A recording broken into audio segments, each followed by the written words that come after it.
Hello YouTube, back at the Wet Spot Tropical Fish Warehouse again. Today we're going to look at catfish. Lots of cool species here, so if you love catfish, you're at the right spot. All right, what do we got here? So this is going to be Hemiodonticus acipenserinus, and that mouthful is commonly referred to as the Pinocchio Whiptail. I love this fish. I think they are super cool. They've got the nice little kind of knob on their nose, which I think is rather interesting. These guys stay pretty small, only getting at about 4 inches long. Supposedly pretty darn easy to breed for a whiptail catfish. Kept these guys off and on a couple times, but never got any spawning luck out of them. They're going to be a little bit more specialized. You can see that these guys are kind of sitting there. Certainly you don't want to keep them with a big swarm of Danios or anything fast moving up top that might starve them out. They're pretty adaptable in terms of what they eat. We'll go for some sinking pellets, we'll go for frozen food, we'll of course go for live food, but not always like a big, throw flake at them and call it a day fish. Will burrow sometimes, but mine historically have spent a lot of time up on top of the sand. I've also normally kept them alone. I think these guys are super cool. Really neat as like an oddball, do very well in a small tank by themselves or with a few other more laid-back fish. I did keep these with Amazon leaf fish once, and it seemed like it worked out pretty well since both of them seem to relish a lot of the frozen worms I gave them. I really like these guys a lot. They're not all too common, though they do have a fairly wide range in nature, and I just think that the look is really neat. I like a lot of whiptails. Unfortunately, these are one of the sturdiest ones, I'd say, that you will see in the aquarium hobby. All right, well, I'm already in love with this fish. What do we got here? So this is going to be a loricariid we just saw. So this is going to be, I guess if you want to be really technical about it, a pleco, but these are Lonus Yanero, the filament whiptail cat. These guys come from very fast-flowing water. Certainly appreciate some flow. A power head would be lovely if you can spare it, although as long as there's some good flow and the water's kept nice and clean like we have here using our sponge filter, they tend to do pretty all right. Certainly not going to be an algae eater by any means. Were it me, I would set up a tank specifically for these guys, give them a good amount of flow, keep them nice and clean, and have it be more of like a riverscape tank. They're not going to get too big, about 5 inches maximum on the body, but you can see these beautiful long trailers that they get. So if you do keep them with other fish, of course, for best effect, make sure that you don't keep them with anything that might be tempted into nipping at those, because yeah, wow, that guy up front, that's impressive, and he's still yet a juvenile. I think it's an awesome fish, really cool. I would like to set up a dedicated tank for these guys at some point, just because I think that look is so bizarre, so alien, and they're just so neat to watch. This is a fish I've always loved and never kept. This is Dionema eurostriatum, the flagtail porthole catfish. I would almost go as far as to argue as one of the most commonly seen porthole cats in the hobby. I love these guys. Close relatives of Corydoras, hence kind of the armored look. Got some similarities there, but this beautiful flagtail. Really nice kind of rusty pinkish body on these with some of the modeling. I've kept these many times. They do love to be in a group. They will, if you keep them in a large enough group, kind of meander throughout the tank or hover there like you're seeing now, which is a natural behavior. I love these guys. I think they're really pretty. They're gentle as lambs. They have very small mouths, so even if you were to keep them with some fairly small things, not much is going to be on the menu at all. And they're very, I mean, look at that tail. That's incredible. There's nice wavering there. Tail, yeah. I think I had a massive one years and years ago, and it was all of maybe 5 inches long, so not too big either. No reason that you couldn't keep a group of these very easily and say like a 40 breeder or a 55 gallon even.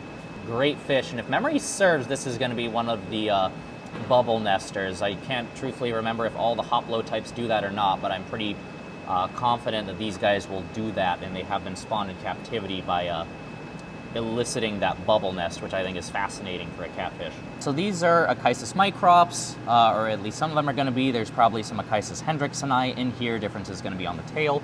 Aisus are a fantastic genus.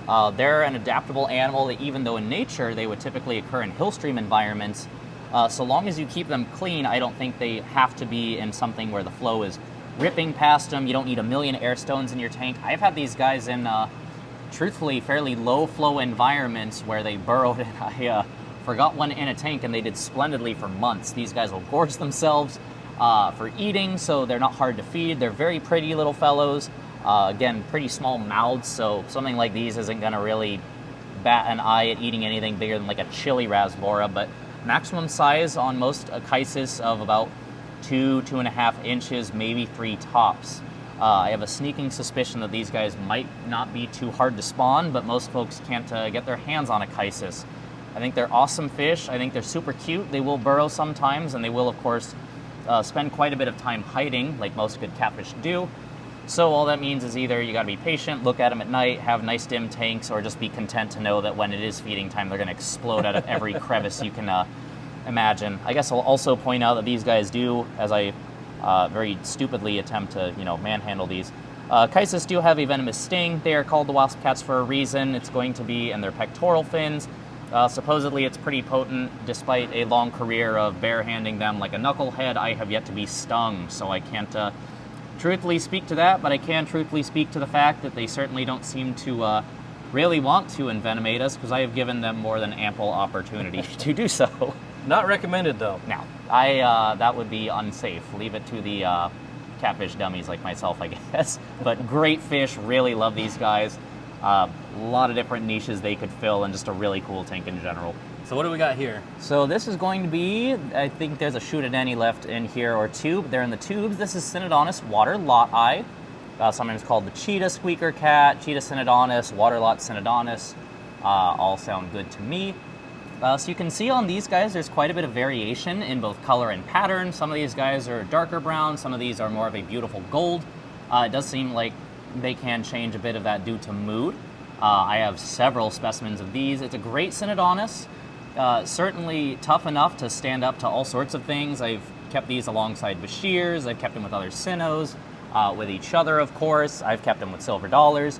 Maximum size of about 7 inches, though they do seem to be slow growing. So you do have some time, and most Sinnohs aren't very predatory, so as long as fish are reasonably sized, shouldn't be any sort of problems with them eating them. Most Sinnohs aren't fish eaters. As far as I'm aware, none of them are, but these guys are really cool. I think they've got really good personality. The body's a little squat, but still yet elongated. The color pattern is wonderful. I mean, that gold is stunning. Same with this guy down over here. The golds on him. It's a really cool fish. So, and I guess this is technically a threefer, because down here we do have some dwarf giraffe cats. I just see that, yeah. Yep, tiny little guys. No offense, dwarf giraffe cats. We'll cover you in a second. So these big guys are going to be Cined Onis pardalis from the Jaw River in Africa. Like all Sinnohs, they are of conservation interest because, if I'm remembering rightly, I think they might only be found in the Jaw River. Not the tiniest river system, but certainly not a huge spread. They're beautiful. I mean, that fish is gorgeous. It's magnificent. It's the Sinnoh that you see on book covers and magazines. Stunning fish, extremely peaceful. I've been lucky enough to keep these guys a couple times. They've never been spawned in captivity like most Sinnohs. Do get a little bit larger. Huge one would probably be 9-10 inches, but very, very peaceful. That pattern stays as they become adults. If anything, the contrast gets better. I mean, they look fantastic now. They look fantastic later. Due to their rarity, the price tag is often a little bit higher, but that's because, I mean, look at it. Yeah, it's good Lord, that's fish. an impressive fish. Yeah, that's crazy. Yep. And then we also have in with them the not almost, but sort of Cined Onis, Machochiella, these yellow fellows. We're calling them the yellow banded catfish. These guys have been spawned in captivity, but I don't think a lot of babies, unfortunately, were produced. Good friends spawned them, and a couple other people have. They're not a Cined Onis. They are in the same family, Machochidae or Machochidae, however you want to say it. Maximum size of 3 inches. So really nice, peaceful little guys. Beautiful yellow on them. I do see mine quite a bit at home.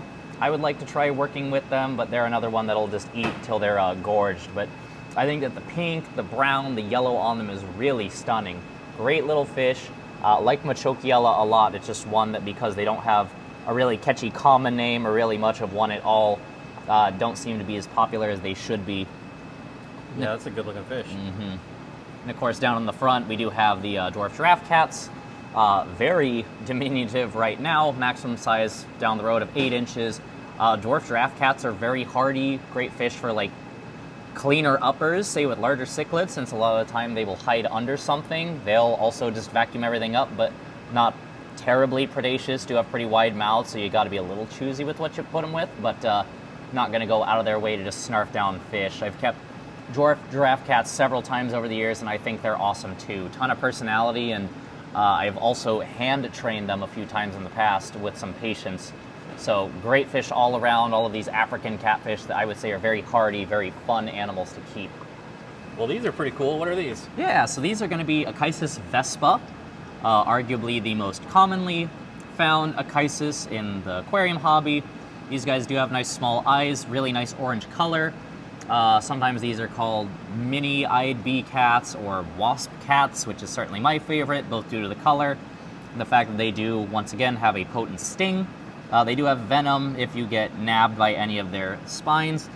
Another great little fish. These stay a bit smaller than the microps that we also have. These aren't going to get much bigger than probably 2 inches long. So great little fish. Cute little eyeballs, certainly very tiny little eyeballs. It's always really funny to watch them when they're small like that swimming around. Not always the most active, but again, another hill stream animal that you can keep very easily in most clean community aquariums with some flow or like additional oxygenation from an air stone. I really like Aisus a lot. I think they're great fish. Found them all. Wow. Yeah, they pile up a little bit sometimes. I know at home I have little cichlid caves, and mine will either be in or around those somewhere if it's still daytime. You're not a fan of the light. Oh, these are really neat. What are these? So these are going to be Mistis Tangara, which is the name that they almost always come in as, or Mistis Tangana. Most of the time, these guys will be exported out of India, and there will be several species in there, like Mistis vittatus, Mistis carcio every once in a while. But these are a wonderful catfish. I like to think of these guys as kind of like an Asian Pictus cat in that they get kind of a similar size on some species. This one in particular probably going to get about 5-6 inches long at maximum, so similar to a Pictus cat, although Pictus stay a tiny bit smaller. Really nice color. The beautiful gold and green on these guys really show out. Still fairly active. Mine are in a moderately lit tank at home. I have a big group of them and they do come out all the time. Very cold tolerant, like many fish from India I found, but I just really enjoy these guys. This is a fish that I used to see a lot more when I was a kid growing up, and I always really admired, but it seems like they're a little harder to come by nowadays. But quite hardy. Certainly much hardier and less ick prone than, say, like the Pictus cats, although I do love Pictus, not to throw them under the bus, but just very similar in many regards. And they are schooling. I do strongly recommend keeping a group of them. A lot of the time I've seen these as kind of like a one-off oddball, and while they can certainly live like that, they do tend to appreciate having a gang around them, like you can see here. But beautiful catfish. It's obvious that they need to be in groups. Yeah. Like, I don't know what more you need. So this is going to be a hard one to see, but we're going to attempt it because they're just really cool. What are these ones? These are Hyalobagris flavis. Sometimes they're called the yellow pygmy cat, or I prefer the shadow cat. These guys are going to be found in Indonesia, and they're fascinating little fish. They're certainly not the easiest to take care of, at least in my opinion. A lot of the time these guys will need frozen or live food, especially small ones exclusively. I have not had a ton of success getting them onto dried foods. But beautiful little fish. They have kind of like a crystalline looking body almost, with really nice yellow to them and some black spots. They're super cute, only going to get about 1.25 inches, 1.5 inches at most. Extremely peaceful, quite shy, and they do like to be in groups. If memory serves, in nature these guys would aggregate around like plant roots closer to the top of the water, and you can see here they certainly like to hide. I sure wish that they would come out a bit more because they are lovely. Only a few times have these been spawned in captivity, and I think what's really cool is with females you can tell when they're ready to lay eggs because the eggs are green and you can see them inside the body. I've kept these guys with success several times, but they are certainly a little bit of work, but I do think that they're well worth it. Very neat little catfish, and certainly something that I don't think would bat an eye being kept alongside like licorice or chocolate gouramis or smaller rasboras or other smaller Asian fish to kind of fill things out, just because they are dainty little fellows, but really neat fish. Wish we had more of them right now. It might be a little easier to see. All right, what do we got in here? So these are a fantastic fish. These are Bagrichthys majusculus, the white whisker lancer cat. You can see those nice white whiskers on them. Wonderful fish. A lot of people are familiar with the black lancer catfish. Pretty much the long and short of most lancers, as I've been fortunate enough to keep a couple different kinds now over the years. But lancers have a nice kind of mermaid looking tail. They're jet black. As they mature, they'll get kind of like a little bit of a hunch to the back, but just a very velvety appearance. And once they're settled, very tame, very personable, I would say. Interestingly enough, you can sex lancers. I don't know if any of them are going to cooperate, much like certain woodcats or even like guppies of all things. Males will tend to have more of an elongate white genital papillae near their vent, which I think is really cool. So if you know what to look for and have enough specimens, you can sex them out pretty easy. And one of these days when I have a free afternoon, I'm going to try putting some of mine together. It's been done before. People have done harems of this fish. No one spawned any lancers in captivity that I'm aware of, but I think they're just so cool, and it kind of speaks to me, you know, remembering being an 8-year-old in my old home shop in Lafayette, grabbing one as like just that oddball catfish, just one, just because it was so cool. And they're so like jet black, it's crazy. Very beautiful. Just awesome looking fish. I love these to death. Always keep a lancer. I think most catfish folks should always have a lancer lying around. I think there's just so much that these fish bring to the table. All right, and saving my favorite, one of my favorites for last, the Swallowtail Glass Cat. Tell us about these guys. I love this fish. So a lot of folks, of course, when they think of glass cats, understandably think of the translucent Asian ones. Great fish, love those, I've kept them many times. I think these are one of the best ones because, as you've probably noticed, they come out and swim during the day. They swim in the midwater column. It is hard to point at a catfish that is more willing and able to be seen during the day than these guys. In addition, they stay pretty small, 3.5 inches. Might gobble up some very tiny fish here and there, but for the most part, they are good to go. Love being in groups, like you can see here, and it's a pretty fish. It's got kind of an interesting, like, goldish up top, and then that nice dark midwater stripe and the clearish white belly.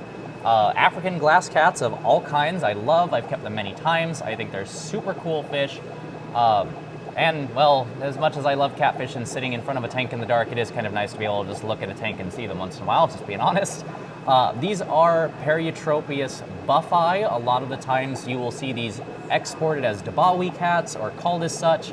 The true Periotropius dabawi does show up in the hobby, but very, very rarely. There's some differences. Mine were sold as that. Yep. So. I believe these probably came in as such, but differences of the stripes on the tail and on the body are going to be the key to sussing them out. Most of the time it's going to be buffi that you see. Not that it matters a ton. I think they're all awesome. But great fish. You can see it here playing amongst all these small African dwarf cichlids. Very versatile, awesome catfish. Love them to death. There you have it, some super cool catfish. Thank you so much for showing those to us. I appreciate it. And as always, if you want to get any of these, visit wetspotTropicalFish.com. Use code Steenfott10 for 10% off. Not shipping, just the fish. Any last words? Catfish are the best ones, so please keep as many as humanly possible.